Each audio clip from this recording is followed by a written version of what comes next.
Hello again and welcome back. My name's Annie and this is my creative detour.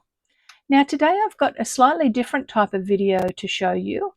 I am going to be doing scrap busting and I'm going to be doing a masterboard.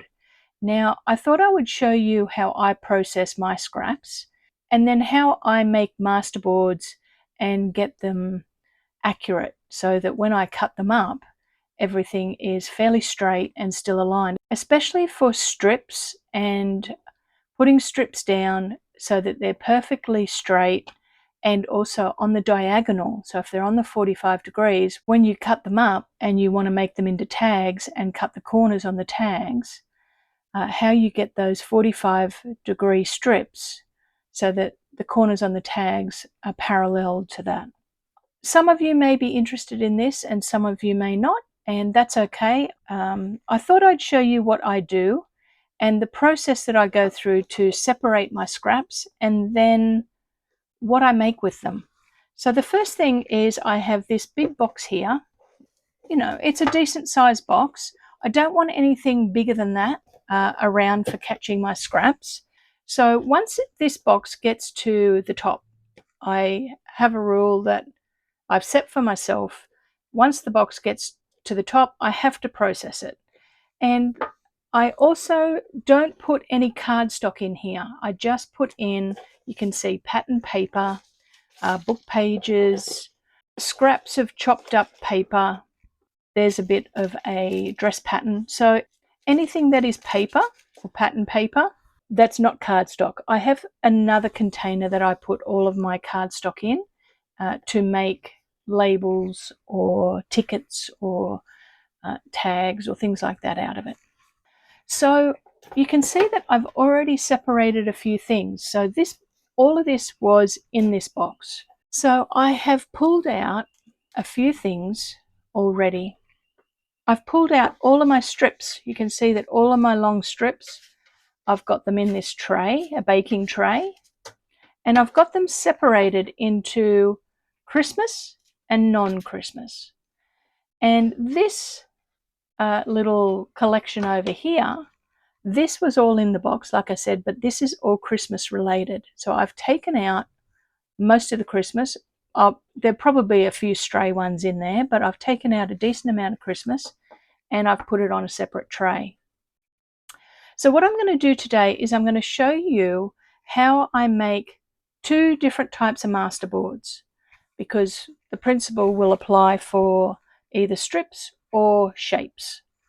And I'm going to do my strips on the diagonal, and I'm going to show you how to get your diagonal accurate. So because some of us don't have a set square. I have a set square and I sometimes use that, but most of the time I just use this method that I'm going to do today. And then the other masterboard that I'll do in the second half of the video is using just rectangular or square shapes and creating a masterboard from that. So let's get set up and I'll show you with the strips first how I process them and come up with something that is just not random, that it has a direction. Okay, so I could easily do my Christmas ones and everything would go together in greens and golds and reds, and it would be fairly easy to put it together and it wouldn't really show you my process that well. So I'm not going to do a Christmas one, but I am going to keep them here. I'll put my tray over there to the side and I'll take out the non-Christmas strips. The first thing I'm going to do is I'm going to try and find some sort of color palette in here. You can see that I've got a range of colors from all different types of collections that I've cut up and different themes. Some of them are more contemporary, some of them are a little bit vintage, and there's no common thread. But I need to create some sort of common thread so that my masterboard, when I've finished it, I can cut it up and it has some sort of theme or direction for me to use it. It's not just higgledy-piggledy and difficult to use. I'm going to just put down first just color palettes that kind of look nice together. So let's just pop the pile here, and I'll pick up a few. And I'm going to look at both sides of the paper. I like this side better. That kind of goes with that. I'm not liking that. I think I like the stripe better. So I'm also picking things that I'm drawn to. I quite like those greens together. These are the branding strips off of a Paper Rose collection that I recently did. So I'll put all the greens there. I'm going to move now into some blues and some darker colours. So I don't mind this orangey bluey colour together with blues. So I might pop that flower there with the blues. A bit more blue and a bit more blue. So you can see that I'm starting to get a few things together. I like these dots. Ooh, I like that. That's got green on the back. But I like this side better. That's a pink door. Ooh, there's a bit of pink. Ah, here we go. I can see that we've got something happening now. See those native from Australia? They've got pink and they've got a neutral in it, and they've also got some golds in it, and that's going to work well with those. I like that. Let's take that one out. They all work quite well together, even with the style of them. But this one's a little bit juvenile, a little bit younger, a bit more contemporary. So I'm going to pull that out of that palette. I now like this better, so I'll pop that to the side. I'm not going to use that. Here's some of these darks. I might leave that one in. It's a gold measuring tape. Okay, so you can see that I've got some darks here that are not really going too much with anything. I've got some blues, I've got a few greens, but I have been able to put some pinks and some goldy colours and some neutrals into this. So I'm going to actually push that in as well to give a bit of variation in value.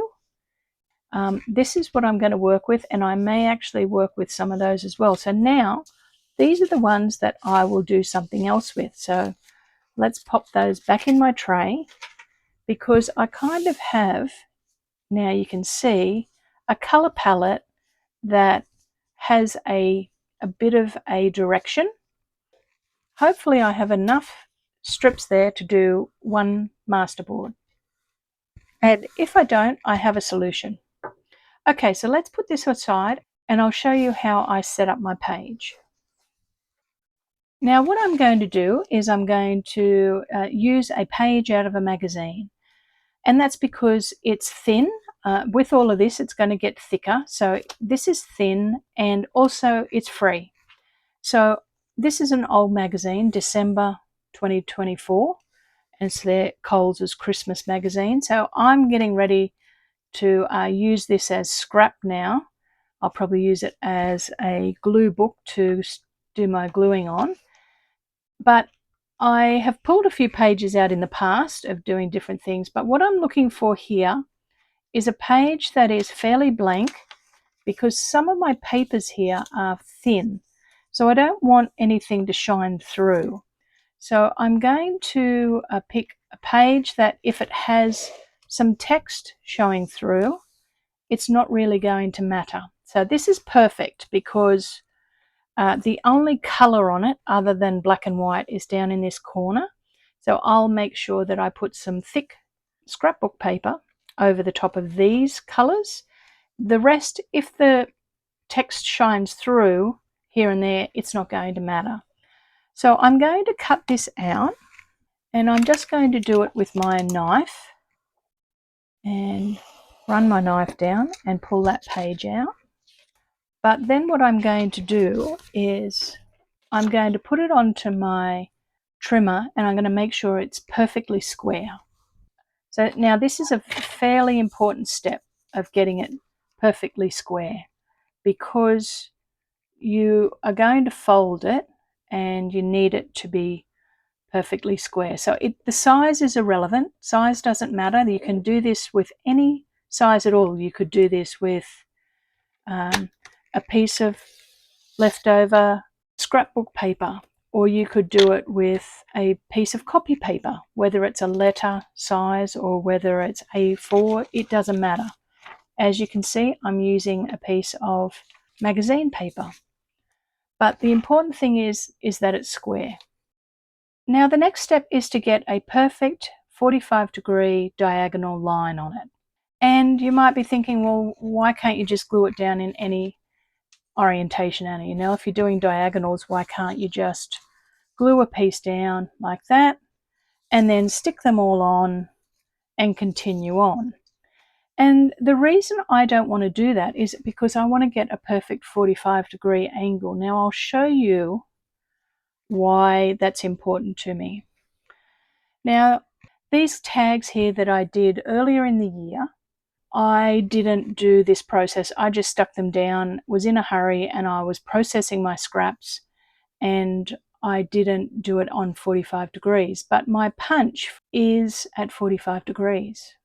And you can see here, when I've cut my 45 degree on my tag, that my scraps now don't align with the cutoff. Now, I could have cut it in alignment with this, but out of habit, I just grabbed my 45-degree punch and I punched it. And then it was too late to correct it because it would have been an unusual shape. But you can see how the strips don't align parallel with my angle, and I want it to. So at this stage, this is where you can make sure that you do that. And the easiest way to do that is, now we know our page is square, and it doesn't matter, like I said, what size it is. We just need to do a fold, and we need to align our edge perfectly on the edge right to the corner, put a crease in it, and we have a 45-degree fold. Now, I always then come along and I put, with a pencil, I put my ruler on, because when you start gluing down, sometimes it's hard to see where that line was if it was just a fold. But if I draw a pencil line on it, then I'll always be able to find it. So now I can start my first strip on that line. Now I want to make sure that the length of my strip, it goes the full length. So this one, which is a 12-inch piece of cardstock, which is going to be my biggest length, it doesn't fit because it needs to hang over here, but it also needs to fully hang over here. But what I can do is, if I put it on this side of the line, it now hangs all the way over. So I will be gluing that strip on there, then I'll be able to work from that.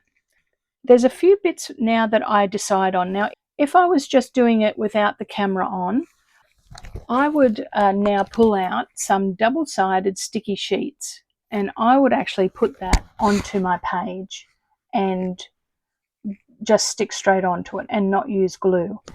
But I'm not going to do that today. I'm going to use a glue stick, because most of you will all have a glue stick. You might not have double-sided sticky sheets, so that's not going to be very helpful for you. Let's get out our glue stick, and I'm going to put down my drop sheet so that I can get glue all the way to the edge. And I'm going to start in the middle of the sheet at that line, and I'm going to put a decent amount of glue down. Alright, so now I'm going to stick down my first piece, and I'm going to align it with that line and make sure that I get it perfectly aligned and hanging all the way over the edge. And I want it to hang over the edge on both sides. Okay, so there's our first one. So now it's just a case of putting a few pieces down that we think we like together. Now I think that I would like to put a little bit of pink down. Now I'll show you on here, this pink one, see how it's got a little bit of leftover on the strip? I don't want to see that, so I'm going to trim that off with my knife and get rid of it. And the key with this is to have all of your strips straight. So you don't want to have any that are crooked. You want all straight strips. So that looks nice next to that. And push it up nice and snug so we don't see any of that text underneath. Okay, I'm going to put that one on next. I like that there. And then we're going to put the dots on. And I'm going to stop that there now because I might want to change direction. Okay, so I have 45 degrees there now. This bit here is fairly important as well. Okay, so I just grabbed out a piece of cardstock, any piece of cardstock that I know when I measure it that it is perfectly square and accurate. And now you can cut a piece. You might have a 45-degree ruler that you can put on and find that, but I do, but I just tend to use something like this. Now all I'm going to do is I'm going to sit this on here, and I want to align it with this corner because I like the idea of that. Now I'm pushing it up to the edge of the paper, and I'm just going to draw a line along that edge, and there we have another 45-degree angle that now I can glue down onto that. So what I'm going to do now is I'm going to glue down along that line. So I'll put a little bit of glue on there, line it up, push it up nice and tight, get it straight, and now we have another area that we can work in. And you can see that the color palette is quite nice together. It's coming together nicely. I'm liking the small dots and the big dots together. Okay, so now I'm getting close to the corner, and I think I mentioned that I wanted to make sure that I put scrapbook paper down. So I'm going to make sure that I put some scrapbook paper in the corner to cover that red on the magazine paper.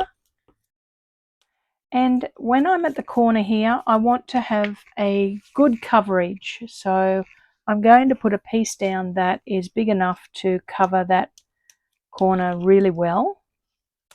And I'm actually going to put a little bit of art glitter glue on that corner piece because I want it to really stick well so that it kind of holds everything in place. Now up here, you see how I could continue this all the way along the same way, but I'm actually going to come in and change directions again, just for a bit of interest. And I'm going to put this little strip down here and butt it in to both bits. Oh, this piece will look nice there. And we need a little bit more pink. There's a piece of pink. Okay, now I have that all glued down really well. Now ideally, like I said, I would have used double-sided sheet. So this now, I'm going to press it underneath my mat for a little bit for it to really stick. I'm going to lift it off my drop sheet, and I'm going to just cut it down a little bit and give it a really good burnish on the back, especially around the edges. So I'm just going to cut the edge off here roughly. I'm not going to cut up to the edge of the magazine paper, but I'm going to cut off some of the excess. There we go. Now I'm going to put that underneath my mat and let that press. And you can see now that I have a pile of scraps. Now, you might be thinking to yourself, well, what now, Annie? What do you do with the rest of these? Now, I would now put those back into my tray, these ones, these big long ones, put them back into my tray and do another round of laying out some colours. These ones here, I'm going to throw them in the bin. I've already got one sheet out of them and I kind of think it's time to say hooray. But those ones I'll put back into my tray on the non-Christmas side, and I would lay out another one. And so you can see that doing a mass make, you could potentially make quite a few pages in an hour because you've got the colours separated. Okay, so that's been pressing under my mat for a little while now. You can see that it's all glued down nicely, and I'm going to trim that down. And I'm going to trim it down with my steel ruler and my knife, and that's because I don't want the trimmer to catch on any of the edges of the little bits of paper and tear it. So I'm just going to cut that down and throw away the scraps. There we go, there's our masterboard. That is our base now, and we can do anything on that base. We could do some stamping, we could do some stenciling, I could put some gesso onto it and pull back some of the color and then do some stamping or some watercolor or some textured paste. Endless. But I think that this is much easier to store just like this in a folder, ready to go when I want a pink and gold theme of something, just like that. So I wouldn't now do anything on this until I'd decided what I was going to do with it. But what I do want to show you is that if I cut it into tags, that the 45° is perfect. So I'm going to do that. I'm going to cut it down and show you that just on this, I'm not going to decorate it. I'm just going to cut it down and show you that the 45° is perfect. There we go, we've cut it in half. And now I'm going to cut it in thirds. If I was going to be using these for tags now, I would punch all the corners to how I want them. So let's do that. I decide which way I like it. Now I like this one, this direction, so I'm going to make this the bottom. So I'll cut small corner round on the bottoms, and I'm going to do a large 45° on the tops. And there you can see that our 45° angle is perfectly parallel to our punched corner. So these lines here all align perfectly with our 45° punched corner for our tag. I'll do the same on this. Which way do I want that? I want it this way. So just going to round the corners.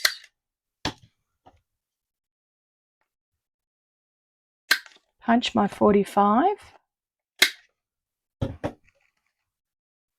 There we go.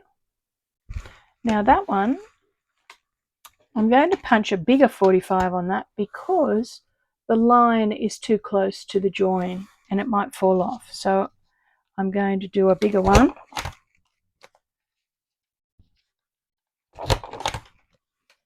But you can see that even with a bigger one, it is still perfectly parallel. What I'll do now is I'll show you how I would mount these. I'll get some cardstock and I'll mount it for you. Okay, so what I've done is I have just cut some cardstock that is 3 or 4 millimeters bigger in each direction than our tags. So 1/8 of an inch bigger in both directions.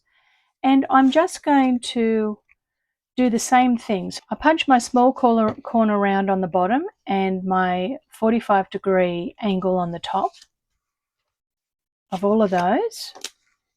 What I would do now is I would just glue those onto my mounts. So let's just put a little bit of ink on them. before we glue them down, I'm just going to ink the edge. Now you could decorate these however you like. Okay, so I've inked those up. I'm going to now just stick these down onto that backing piece of cardstock, so you won't even see the magazine page, and it just has a very small border all the way around of cardstock. Give that a burnish and stick that under my mat. Do the next one. So you can see that you would easily be able to get a mass make assembly line happening with this and make a whole lot of tags, and they don't need to be decorated. You could decorate them down the track with whatever theme you're wanting. I put a bigger round on the bottom of this one to balance out how big the top was. Okay, now we'll stick that one under the mat, and I'll find a few that I have made in the past to show you how I decorate them. Okay, so there we go. There's our tag bases that we've made out of our masterboard, and I'll add this one to my stash. Now I'll show you some that I've done in the past. So I made these ones, so you can see that I've just inked them up. I've put a decorative punched corner on these ones, but you don't have to. And I've just put down a little bit of packaging in the background and then some ephemera. And you can see on this one that it changes direction, so it's got that 45-degree going on. These ones are going this way, and then those ones are going that way. And it works quite well. And then these ones here are some journaling cards. And I've just put some brown washi down on that one. I've used a cut apart on that one, put some ephemera on, and left them blank on the back for journaling on. So there we go. That's how I do my 45-degree perfectly without a set square, create a masterboard out of it. Now what I'm going to do now is I'm going to do another masterboard, and I'm going to do it with rectangles and squares and show you how I put that together. So I'll see you in a moment. Okay, so it's actually the next day. I got a bit busy yesterday afternoon, so I'm going to do one more masterboard on the camera, and then I might do a few off camera. But let me show you the process of something that's a little bit more random. I just pull out some things that I'm interested in.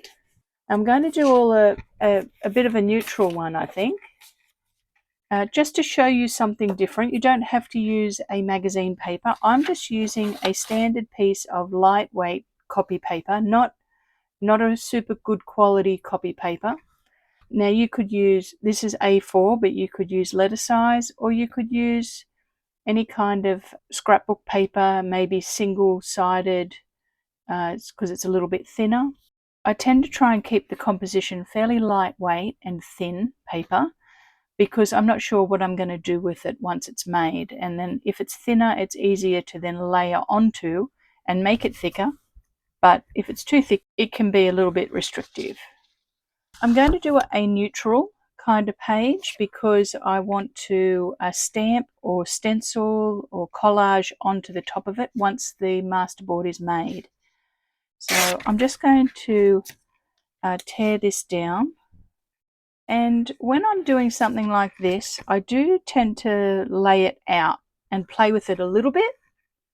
And then other times I might just stick down, but I'm using bigger pieces of scrap because I'm wanting this to be like a base of some sort. So I think I like that through the middle. Oh, I like this one. Let's put this through the middle. Now I'm just trying to break up some of the lines. I don't want there to be really, if I have this piece tucked under here, I've got a very strong line here. So if I overlay it, then that'll break up that line a bit. But let's tuck it back under and break that line with this one. Yeah, I like that. I had this tea bag paper. I think I'll put that down. I want to break up something here. So, and the thing is, it's a masterboard, and I'm going to now collage over the top of it. So it's all going to change anyway. Yes, I like that. So let's now stick that down. I'll pop these out of the way. Now that I've got that, I would normally take a photo of this now, because you have to pull it apart to glue it. But my camera's obviously on my phone and it's recording, so I can't take a photo. So what I'm going to do is I'm just going to try and slide everything to the right and try and keep things a little bit how they were. But I know that I liked this here. So let's put these two down. So the reason I'm doing masterboards is because I've got a few projects in my mind, or on my list. I've got a bit of a ideas list going. The reason I want to do a masterboard is because I need masterboards to make some of the projects that are on my list. So I thought I may as well show you my process for making some masterboards. And I do masterboards differently depending on what I'm doing. Like if I'm wanting to collage onto it, or if I'm wanting to stamp onto it, it just depends. If I'm using up like strip scraps, this method's different than the process that we did yesterday. Depending on what I'm doing, it will determine how I put it together, how much time I spend laying it out. But the few things that I do always do is I look at balance, so repeating something a few times. So if I have a color that is quite dominant, or that's jumping out off the page, then I will repeat that a few times so that it balances it out. And I usually repeat it in the shape of 3 in a triangle pattern. I would potentially put something here, here, and here in a shape of a triangle, but we'll have a look at that in a little bit. Another thing that I look at is line, so breaking up the lines, any strong lines that are making your eye move in a particular direction. We want to sort of break that so that your eye is interrupted. The thing is that I've found with scraps is that no matter how many scraps you use out of your box, you never seem to get it used up. I have this thing that I do where if I have a box of scraps like I showed you, and I decide, okay, I'm going to blitz my box and do something, I have this thought that if I make between 12 and 20 masterboards out of the box. Now I'll just show you, I'm going to put this on because I want to break this line, but it's going to create a very strong line here. But I don't want this little bit of this triangle sticking out. I'm going up to hide that. And I know that we now have a strong line here, but we're going to break that with this one. And now we have a strong line here and here, and we're going to break that with putting this here. And we're going to break this one with putting some tea bag down, maybe the bigger piece. And I'm going to put this piece up here. Yes, so I was saying I have this rule that I make at least 12 things out of it. Then once I've made as many masterboards out of it as that I can convince myself to make, because after you've made a few, you're kind of like, oh, I'm tired of doing masterboards, but I don't cut them all up straight away. I keep some of them, but I have actually run out at the moment. That's why I'm making some. And then I throw my box away. But before I do, I just have one little rummage in it and see if there's any real treasures in it that I just can't bear to part with. And most of the time, there isn't. I've got to be honest. Most of the time, I have worked with something long enough. I think, okay, I've played with that a few times and I'm okay about throwing it away. So most of the time I don't, but there are some times where I think, oh no, I'll just keep that. Now I have torn this tea bag and I'm okay about that. I'm actually going to tear it a little bit more. And we'll put this little piece down here. So yes, if I've got, you know, somewhere between 12 and 20 masterboards made, I throw my box out and think, okay, let's get to the end of this batch of scraps, because you all know that you're never going to get to the end of your scraps. You do one more project and then you've got scraps again. So I don't keep piling them. I get rid of them. I let go. So there I have my base, and I'm just going to cut off a little bit of that excess, not a lot. I'll turn it over and cut off a little bit of it. You can see that I'm not doing it accurately yet, and I'm just going to burnish that down, and I'm going to stick that under my mat for it to dry.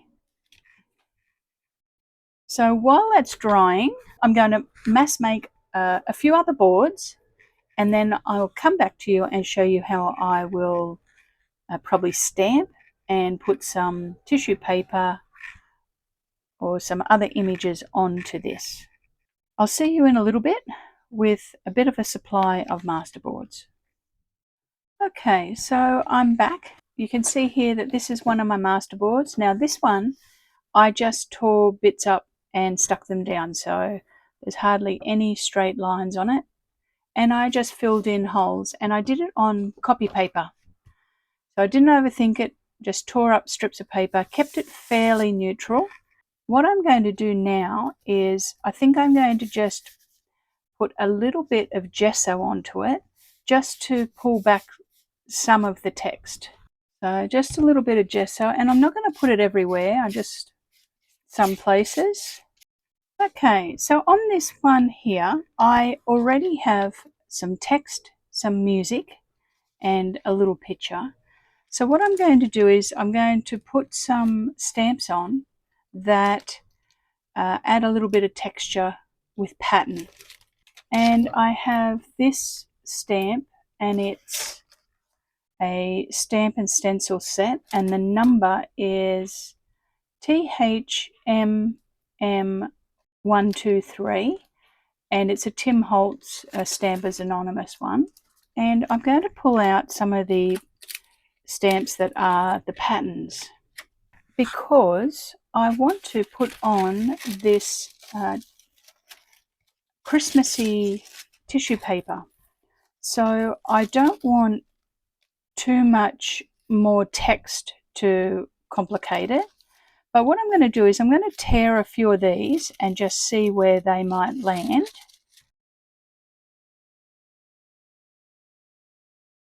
Okay, so now I know where I'm going to put everything. I'm going to put some stamps on, and I'm going to stamp it with some Ranger Archival in Pebble Beach.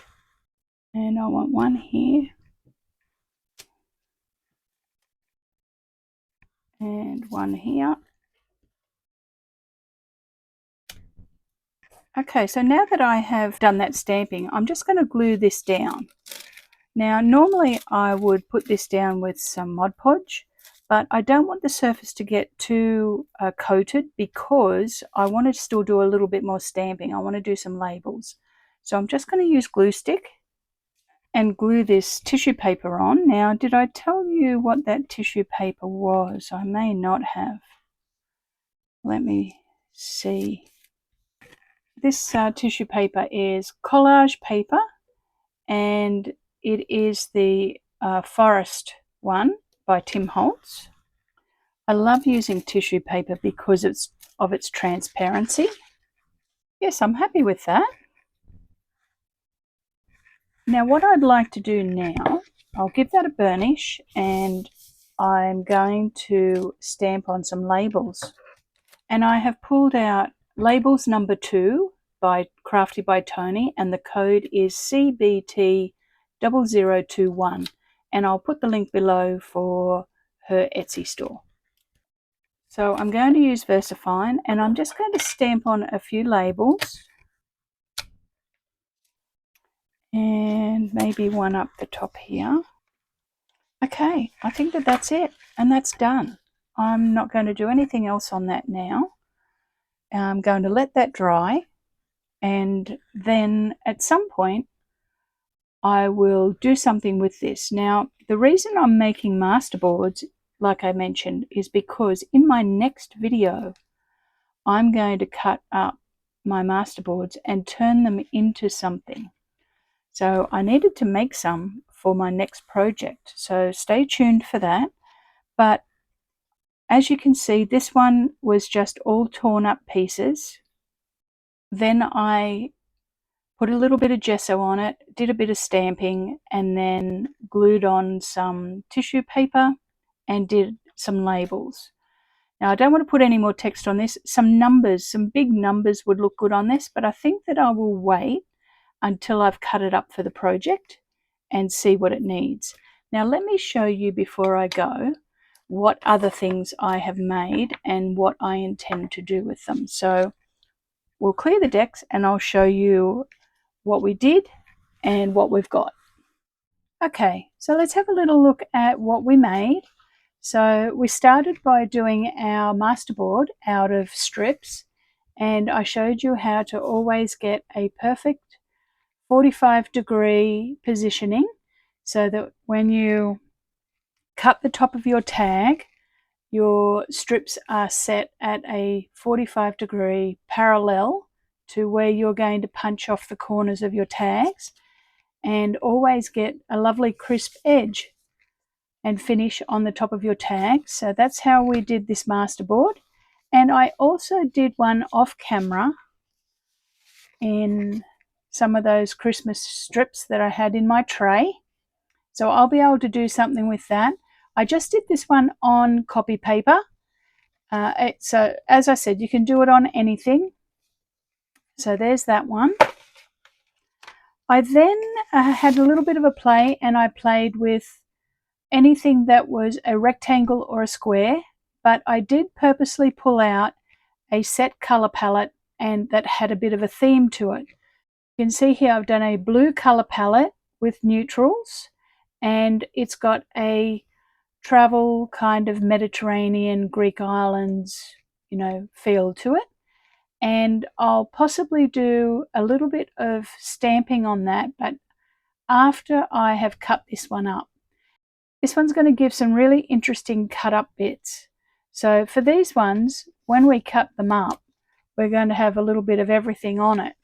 But with this one, we don't know what we're going to have on it until we've cut it up, and we're not going to know the proportions of different colors that are going to be on each piece. So I won't overwork this any more than what's on it until I've cut it into the shape that I want it to be. And then I'll do some things onto it once I've cut it up. But I have followed a few things on this that I was mentioning before. I've looked at balance, so you can see here that I've got a dark blue, a dark blue, a dark blue, dark blue. So there's 5 dark blues, and they're in a bit of a triangle. I have 3 maps out of an atlas, so there's 1, 2, 3 pieces in a triangle. There is a little piece of map, a road map here, but it's tucked under. I also have some lighter blue, so the fish, this piece here and this piece here in a triangle, and some neutrals in a little bit of a triangle as well.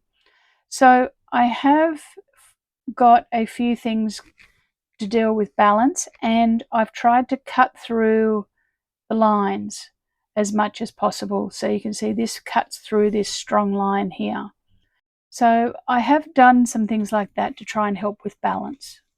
I also, we finished that one on camera, and then this was the one that we made together on the camera, and I have since then stamped on it. And I used some tissue paper, some Tim Holtz tissue paper again, just a different one, and I used a stamp from All and Create, and some other stamps and just did a nice composition, put some splodgy stamps on it. So there we go, there's our masterboards, and I have only made 5, but I will definitely get at least another 7 out of it.